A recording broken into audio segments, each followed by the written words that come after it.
yesterday from Buster Olney of ESPN.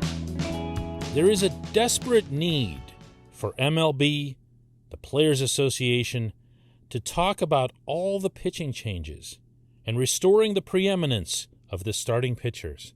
It'd be better for the product, it'd be better for the union, given the importance of starters in setting market prices. This, according to this highly prominent reporter on this sport, is a desperate need. Good morning to you. Good Thursday morning. I'm Dejan Kovacevic of DK Pittsburgh Sports.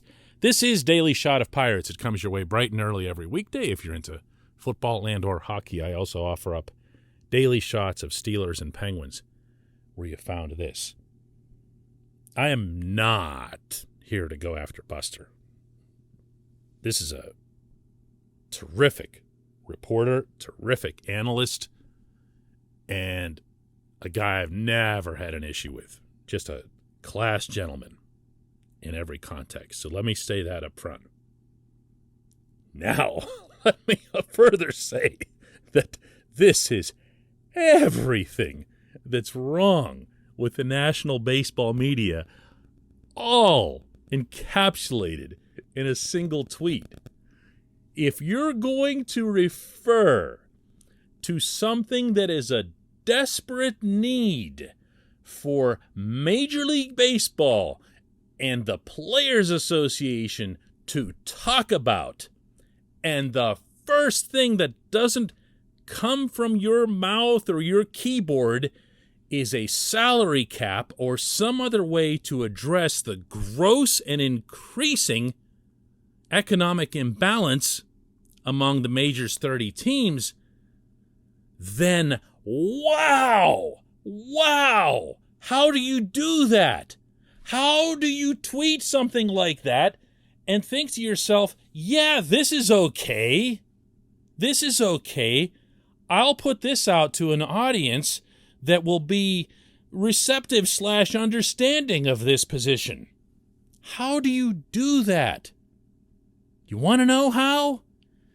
Because in that world where the baseball people, capital B, capital P, live, this is okay, because this is all they see and hear and read.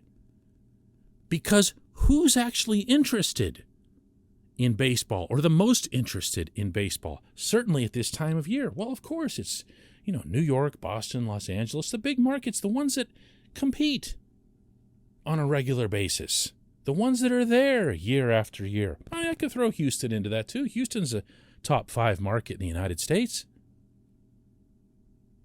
If you put all that into one, what do they call that in politics whenever everybody's operating in the same environment? I don't know what the exact word is, but you know what I'm talking about. Where you just hear, echo chamber, that's it, echo chamber. You just hear from other people who are like-minded. If you're Republican, it's Fox News. If you're Democrat, it's MSNBC, whatever it is. You just hear what you want to hear. And so when you say something, you're used to just hearing back from that crowd. So whether you're, ESPN or any other national outlet that's covering baseball on a regular basis, this is your world, because it is the same handful of teams that are there year after year after year. And you don't hear from anybody in Pittsburgh or Baltimore or Cincinnati or Milwaukee where they understand that there are real problems. And please don't come at me with the Brewers making the playoffs 3 years in a row. The Brewers have every right to compete on the same economic scale as everybody else. The Brewers would have won a World Series by now if they had. This isn't about who gets a free pass to win or a free pass to a championship. It's about having a fair system at the outset, at the foundation. So Buster puts out this tweet. I respond to it because I just can't. I can never resist with something like that. And I just say something to the effect of like, really? Really? And he says, well, I said, is this like the issue of desperate need? And he comes back with, well, you're the one who said the. I said, okay, well, it's okay for you to discuss occasionally the desperate need. That was the end of our back and forth. Of course, a bunch of other people jumped in because that's the nature of Twitter. This portion of Daily Shot of Pirates is brought to you by North Shore Tavern, directly across Federal Street from PNC Park, home of Steak on a Stone, home of all kinds of baseball awesomeness from front to back, wall-to-wall Pirates memorabilia. Just a great, great place if you're a baseball fan and if you're one of those people who watches baseball playoffs in Pittsburgh. And I know there's got to be somebody. Come on down to North Shore Tavern. You'll be happy you did. And, oh, by the way, the fries are back. The fries are back. If you have not had fries, the fries at North Shore Tavern, this is an error that's being charged in your column. So, yeah, other people jump in on the conversation, and you can tell Buster's like totally taken aback that fans in Pittsburgh, Baltimore, and other places jump in like, seriously? Seriously? You think that pitching changes are the issue here for this sport that's dying in 2/3 of its markets? You think that's something that actually would resonate with the baseball fan across America? Pitching changes? The number of pitching changes? Look, baseball's got a bunch of issues. I would put pitching changes at about 97th on that list, but it's one, and there are a lot of them. The games are too long, blah, blah, blah, all that stuff we talk about, the 3 true outcomes, walks and home runs, way too many strikeouts. But way atop that list is that this sport barely exists in a majority, at the very least, of its markets because those teams and their fans enter a season or multiple seasons or all eternity without hope. Without hope. There's no fandom without hope. Why do reporters, why do media people like Buster, who I appropriately acknowledge as being really, really, really accomplished at his craft, do this? Well, one is that echo chamber, but there's also a second reason. There's a reason why none of them, not one, will ever even breathe the term salary cap. Hell, they won't even discuss the economic imbalance other than to rip on owners in Pittsburgh and Boston, whatever, and all of that's justified, but the salary cap system kind of takes care of them too, by forcing them into a range. A cap, contrary to a lot of widespread misperception, is not just the top. It's a ceiling and a floor that creates a range that's roughly $20 million. You don't even know or care who your owner is in a cap system because everybody's spending within the same $20 million range. Why don't they mention it? Why don't they say it? I will tell you the reason. And I know this from having covered Major League Baseball for the better part of 20 years now, half of which was spent on the day-to-day beat, in which I was dealing daily and intensely with agents. It's not that Major League Baseball gets mad about it. It's the exact opposite. Major League Baseball would love if all the writers were talking about salary caps. That's not how it works. The writers are in touch with agents.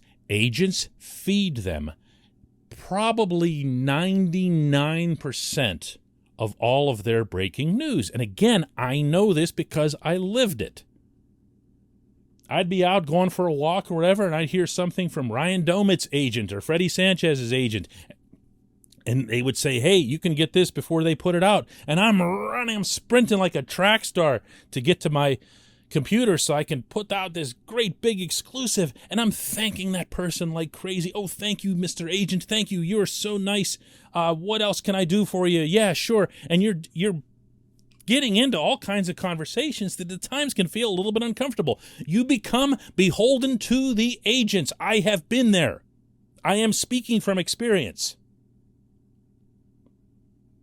This is why they don't discuss this. The moment one of them takes the position that there should even be economic fairness, never mind a salary cap, that there should be increased revenue sharing or a salary floor alone, as if that exists and it doesn't, they are out. O-U-T, out. And they can't do their jobs anymore. That's what this is about. That's what all of this is about. That's why no matter how strongly anybody, whether it's me or anybody else, challenges them, they never buckle. They never buckle. They never bring it up. And if they did, oh my goodness, this would be a very, very different dialogue that everybody would be having heading into a labor winter. When we come back, just one question.